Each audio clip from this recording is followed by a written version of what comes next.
From the I don't know what to say. I'm just speechless. To the we see all sorts of life-changing moments at McKinney Competitions. How would you react? Cars, houses, tech bundles and more from just £2 a ticket. No purchase necessary. For competitions, rules and conditions, see mckinneycompetitions.com. I mean, we have taken now over 1,300 people home, and there's not one has ever been home as quickly as Kevin was home. And then in a couple of years after Kevin's death, we had a meeting with Jimmy Deenan, who was the Minister for the Diaspora down south, and as a result of that meeting, every embassy and consulate, Irish embassy and consulate in the world were given our details, and if anybody contacted them, they give them our number, and just grew.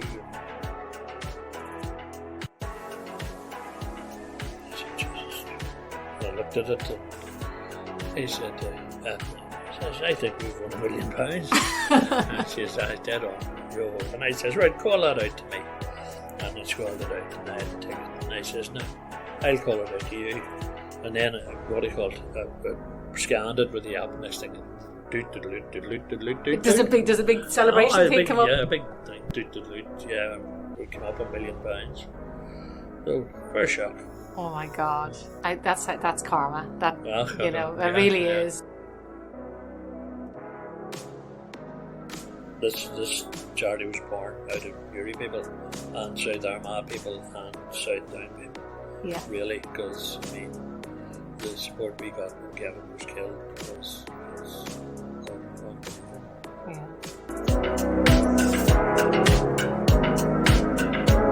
You've just been listening to Collie Bell, whose son Kevin was killed in a hit-and-run accident in New York in 2013. The Kevin Bell Repatriation Trust was set up in Kevin's name to help other families who suffered the same fate to repatriate their loved ones with the financial and emotional burden lifted in some small way. This is your host Elaine Ingram, and today Collie speaks to us all about KBRT and the work that it does.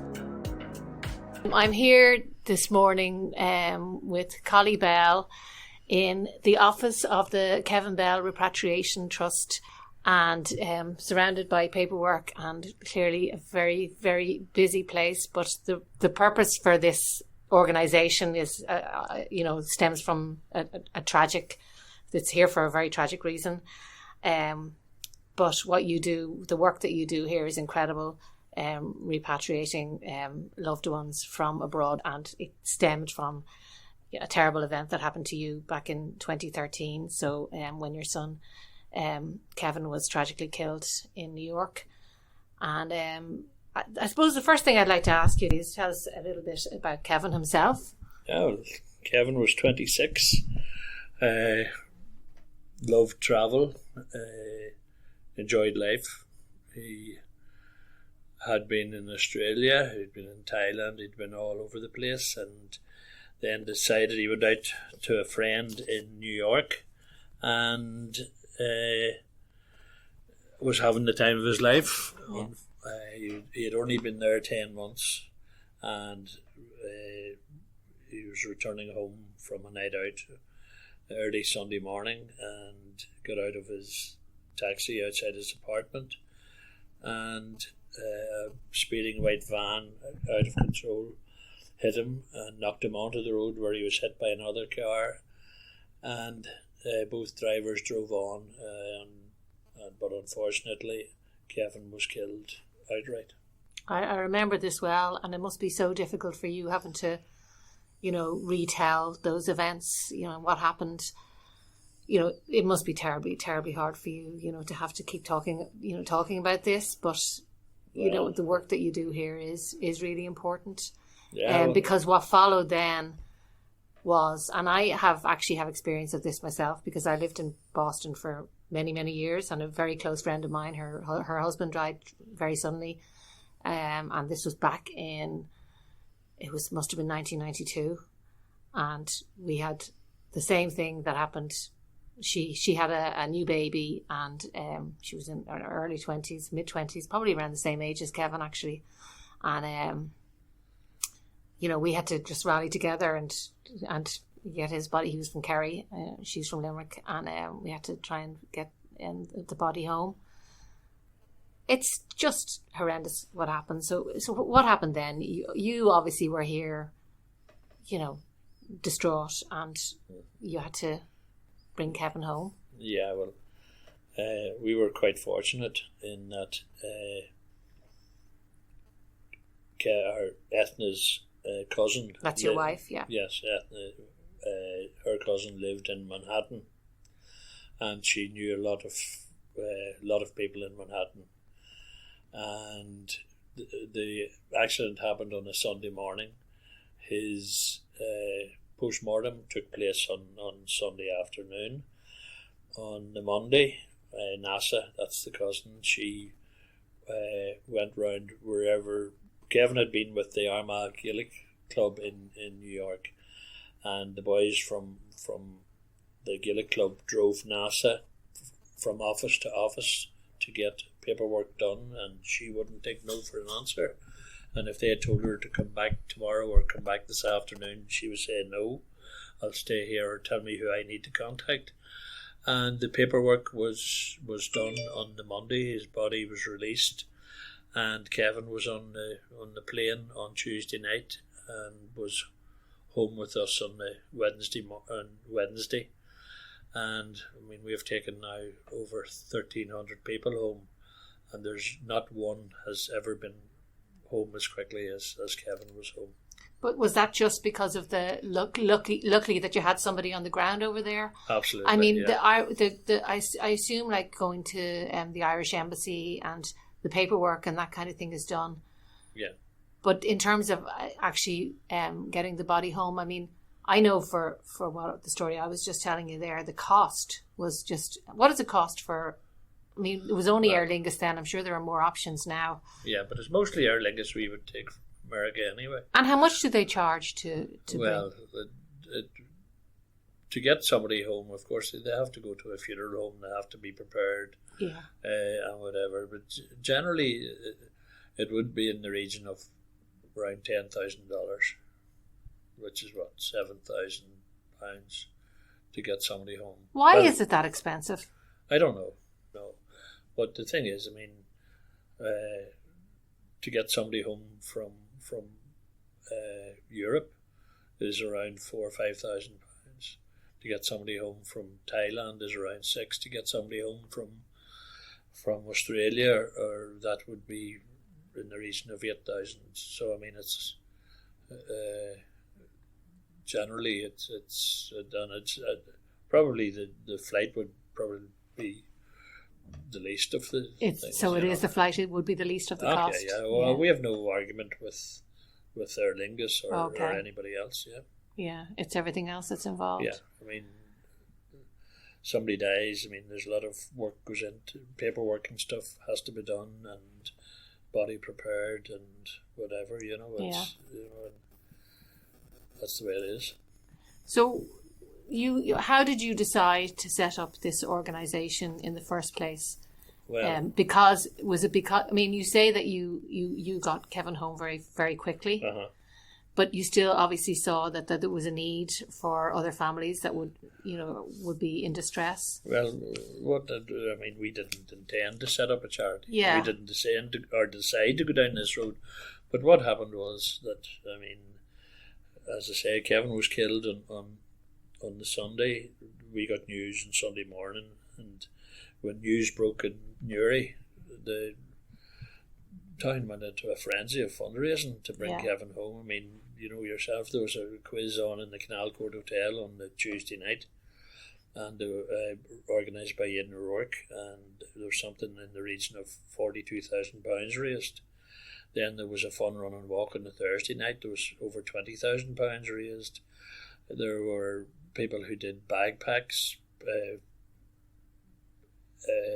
People were, photographers were doing free photos. There was anybody who could fundraise for us.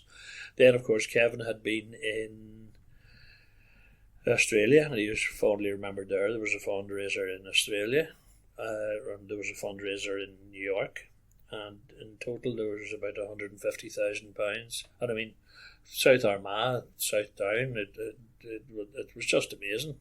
Yeah. And there was something in the region of £150,000 raised to bring Kevin home. Now it's amazing how the communities come together like that. It's just fantastic. And Newry, I couldn't say enough about Newry. I mean, the Newry people are just wonderful. And, well, we had this £150,000. Now, it wasn't our money. Yeah.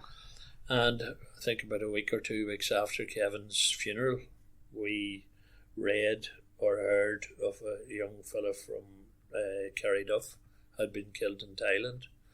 So we contacted his parents and said, look, we have this money, we'll pay to bring your son home. The following week there was a young fellow, again we heard of a young fellow from Sligo who fell and banged his head and died in Las Vegas. So again we reached out to the family, and then the next week there was somebody else, next week there was somebody else, and we decided then that we would make this Kevin's legacy, and so it was sort of written in the stars kind of thing. Exactly, yeah. It sort of took on a life of its own, and like we thought, like once the £150,000 was gone, that would be it. And then people started fundraising, and we decided we would make it Kevin's legacy, and we applied for charitable status, and it took maybe a year and a half to get that in the north. Then we applied for charitable status down south, and got that because we were working throughout the 32 counties. And then in a couple of years after Kevin's death, we had a meeting with Jimmy Deenan, who was the Minister for the Diaspora down south, and as a result of that meeting, every embassy and consulate, Irish embassy and consulate in the world, were given our details, and if anybody contacted them, they would give them our number, and it just grew. And I mean, in the first year, what did I say? I think we took home. What was it? We took home in 2013. It was just through word of mouth. I mean, say from September on, we took 7 home. 2014, we took 42 home. 2015, 93. 2016, 105. 2017, 181. 2018, 207. 2019, 207. And 2020 was 182, and then last year was 183. So you're talking really. That's an awful lot. 3 to 4 of people, repatriations every week. That are like are you the only charity that offers this in Ireland? And not only in Ireland, probably anywhere. No, anywhere. Yeah, we are the only. And because the Irish have such a huge diaspora around the world. Yeah. So maybe other countries. But have any other countries looked at this? Looked at your organisation? Well, funny enough, yeah. I mean, I was in contact with a lady from Glasgow whose son was killed in Thailand. She wanted to set up something similar on our model, but couldn't get it going because, I would just put it down to the fact that the community is so strong in Ireland, you know, and people look out for each other, and I'm not saying Scotland's awfully different, but they wouldn't have a community like we have, or it's very much an Irish sort of thing. I think it only works because it's Irish. Yeah. And then of course the Irish diaspora. I mean, if you go to Australia, I mean the Irish have clubs, or they gather. You know, they set up communities everywhere. Set up communities, yeah, and say that's probably why there's so many Irish pubs. There's Irish pubs everywhere. I was just in Florence and I couldn't believe it. I saw 3 of them. And that's the Irish, and then of course if tragedy happens there, then they'll fundraise for us. And I mean, we don't get any subsidy from the Irish government, or we don't get any subsidy from Stormont, or do you not? No, we don't. no. We're totally. Have you tried? Wouldn't want it. You don't need it. Don't need it, exactly. Yeah. And then, I mean, we could get. We were offered £100,000 from the immigrant support system down south, but we could spend 100,000 in a month. To be honest, you know what I mean. If it was a really bad month, and then that would take. I mean, this is the Kevin Bell Repatriation Trust, and it's not. And we're proud that we don't get a. We don't look for help from governments because your name is so well established at this stage. You are the everybody knows of exactly. Yeah, and are there any particular months that are busier for you than that? No, you could have a good month. I mean, this month or in January we took 27 people home. How does it feel when you get that phone call? Well, you've stepped in their shoes. You know exactly what it feels like for the people that are calling you, and what they're like. What do you say? Can you say anything, or is it just very practical? No, well, it is quite practical because generally, when you're talking to a family member, you're talking to probably one of the strongest members of that family. Yeah. You know what I mean? And it would be somebody who's put in charge of take charge and whatever.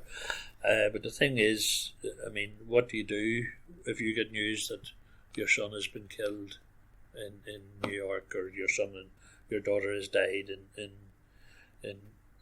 Sydney or whatever? You don't know where to go, what to do, who to turn to. Yeah, because nobody's expecting something like that. No, exactly. And so you immediately you're lost, and of course you're in shock. Yeah.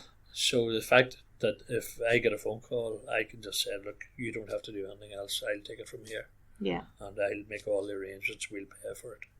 So you just take the details and you just put the wheels in motion to contact all the people that need contacted, and you're so used to it at this stage. You know exactly the process and the steps to take and everything. I mean, to be honest, if somebody dies in Thailand, I mean, one email will get the ball rolling. Or somebody dies in Chicago or Boston. I mean, we have undertakers now with a network of people that we know. So, and then of course, if we don't know if it's a new place, then we can get help from the Department of Foreign Affairs for recommended undertakers in that country or whatever to establish that. And then once we have them in that country, then the next time it's So the network has just grown. Yeah. And do you find there's more? Is there an age that of people that you tend to have to bring home? Is it usually young people, or is it often more male than female? Or no, it's just generally just the next one could be young or old, and unfortunately there are quite a lot of suicides. Really? But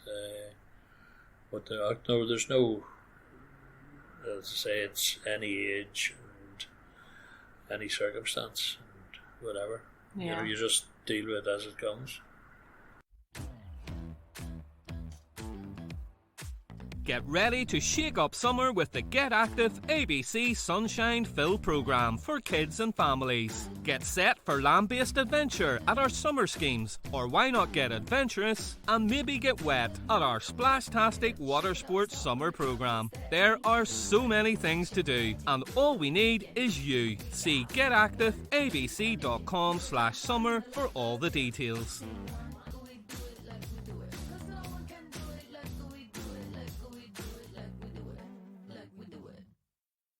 Yeah, and I mean, it really does involve an awful lot of work. I can see your office is just jam-packed with paperwork here. Yeah. But you also have, behind me here, there's a whole board covered in thank you cards. Yeah. That I assume the people must be so grateful to have you here, and especially because it's something that's so close to your... Yeah, it is. And the fact of the matter is, I mean, we've met a lot of lovely people, and become very friendly with families who were in the same position as us, and we're in touch, and you know, we attend weddings and we're invited to, you know, we'll come, as I say. Yeah, so it must be quite cathartic for you as well. Oh, and you're absolutely. meeting people that have been through the yeah. same situation as you've been. So it's totally you could kind of be like cathartic, a support group almost, you know what I mean? If you Uh-huh. keep in touch with these people because you can, you know, Yeah. lean on each other. Yeah, exactly. Yeah. And as I say, a lot of good friendship. It's like a club that you don't want to be in. Yeah, You know what I exactly. mean? That's it, yeah. It is. But I'm sure it's really helpful. Oh, sure. And I'm yeah. sure Kevin would, you know. Oh, the same boy. Same boy. He said he always said he was going to be famous, and Well, he's famous, you know, yeah. he's famous now. He's around the world. Unfortunately, you know? yeah. But, exactly.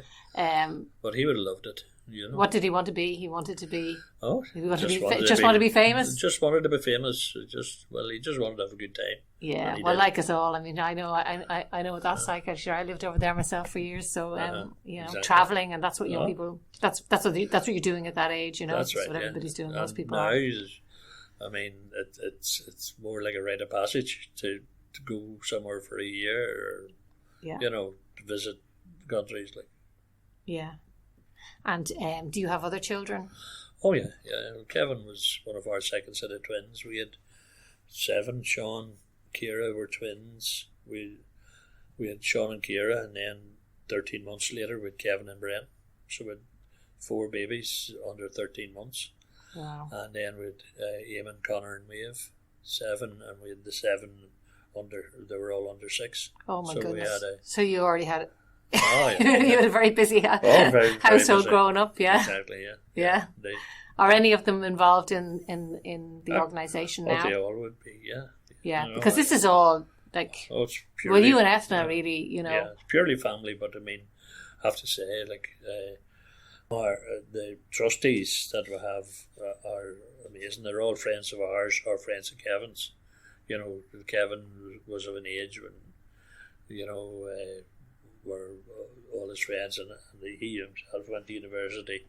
But they're all, I mean, the range of skills of the trustees are fantastic. I mean, I'm the outward face, but I mean, the work that they do to keep the charity commission and the thing, you know, keep with charity law and everything, you know, stuff that I would have no idea Yeah, about. because what is your background Well, before? I was a school teacher. Yeah. I was a school teacher. So you kind of know a lot about paperwork if you're a school teacher. Exactly. Yeah. But you kind of have to have become basically, you know, a business. Well, have a that's- business knowledge You see, now. the fact was Kevin was killed in June the 16th, and I had just completing 39 years of teaching, and I went back to school in September, and then my nephew, and Eithne's sister's son, he was killed in San Francisco in a hit and run as well.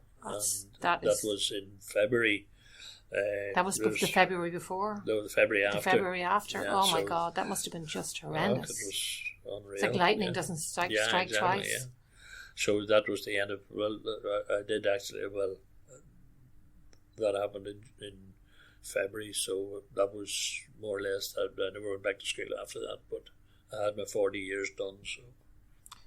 And something good did happen at some point. Oh yeah. Because you won the lottery. Yeah, we won £1 million. Tell us about that. I mean, we have to have a Yeah, well. I want to hear about that because I do know something about the photographer arriving in and saying something to you. Yeah, it was very funny now because. Was it Liz? It was Liz Boyle. It was, of course. Tell us that story. We had. We were whenever we won $1 million, they asked us, did we want to go public or, you know, quiet or whatever. We said, look, we'd have to go public because if Eithne got a new car and I got a new car, They think that you were. they'd think that, they're doing well out of that trust. So we went public, and they were kind of the launch or whatever it was to be in the Canal Court at 1 o'clock on I think it was a Tuesday. And I was actually I taught in the Abbey Primary School, but there were and then it amalgamated, of course, with St Clair's, So I was up. I had to go up to the school on the Tuesday morning because they had a check for me for the trust. Yeah. And of course, Liz came along to take the photograph of the check presentation, and she said, "And I have to go to the Canal Court at 1 o'clock. There's somebody in Newry has won £1 million." And if anybody knows Liz Boyle, I'm sure she was just telling you this really excitedly. I said, so that was all right, and I said, "Who was it?" I was asking her, I said, "Right, hey, who is it?" "Oh, I don't know, they don't tell you, I said. And I said, "So what time is it?" "Oh, 1 o'clock.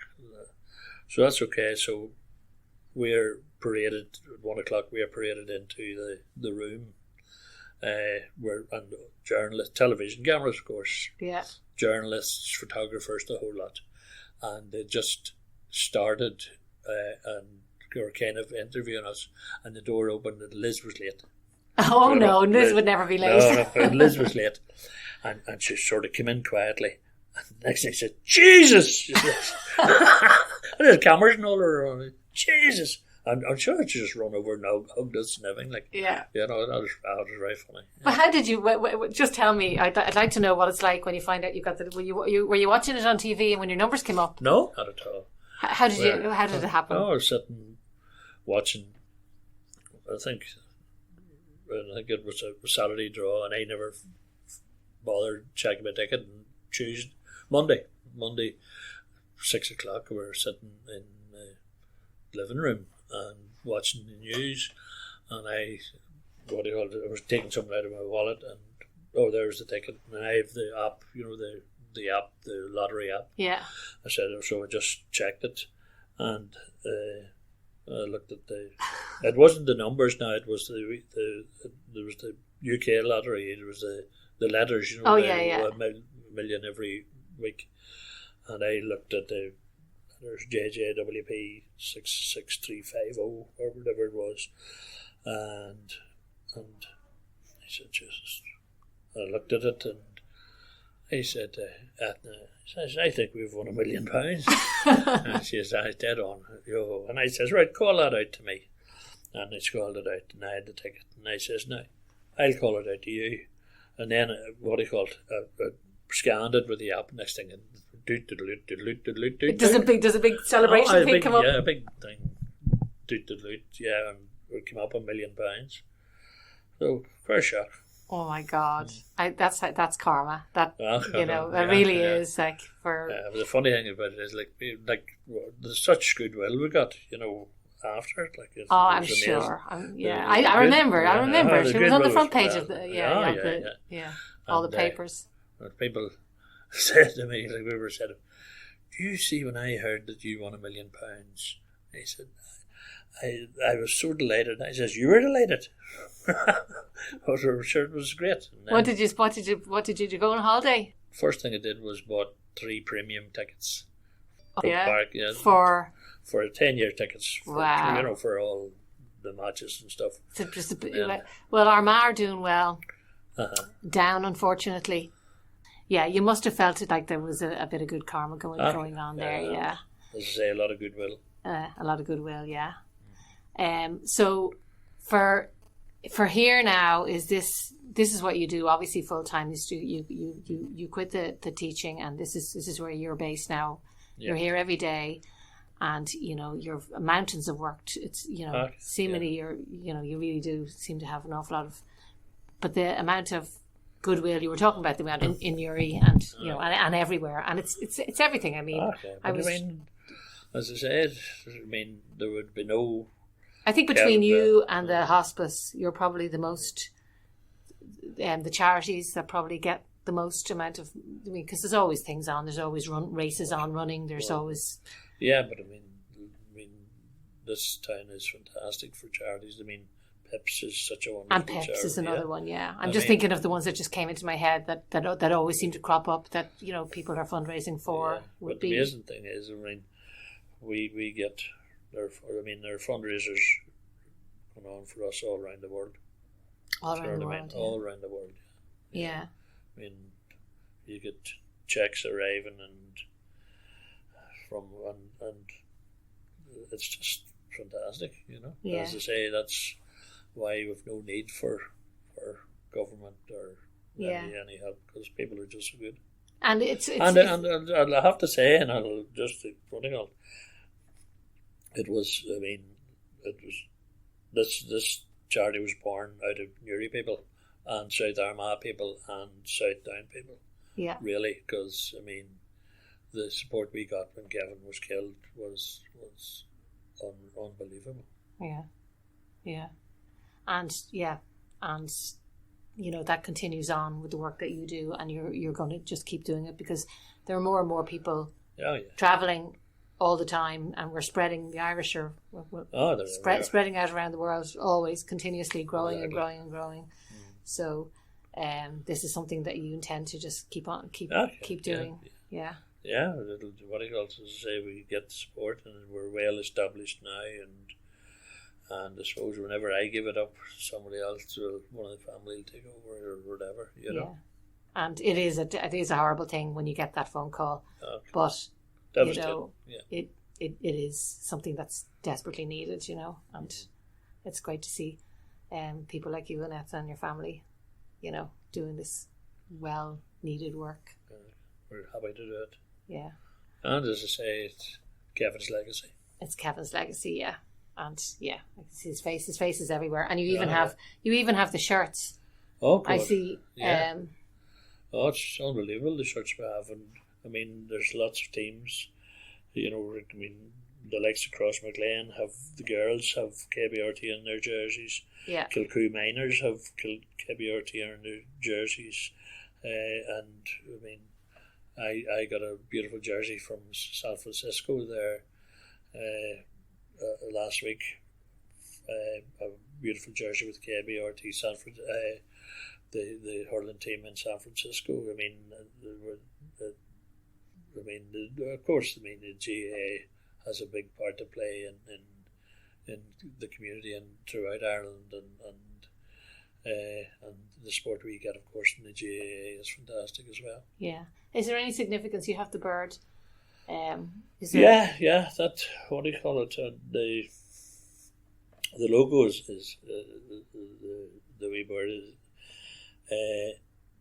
The last Christmas present that Kevin bought his mummy was a bird table, and this little bird kept coming.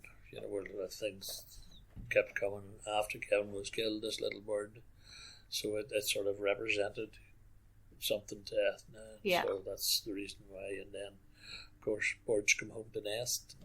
So that's more or less it. That's all the significance of it. Okay, well, listen, Collie, thanks very much for talking to me. Love talking. And I hope the money keeps coming in for the fund. Well, thank you. Okay, thanks. Thanks for listening. Kevin Bell Repatriation Trust has helped so many people in their darkest hour. And it's thanks, of course, to Collie and Eithne and their family. But it also shows just how generous people all around the world who have contributed to the charity are, and long may it continue. Remember to keep getting all of your news from Armagh, and I hope you join us next time for our podcast.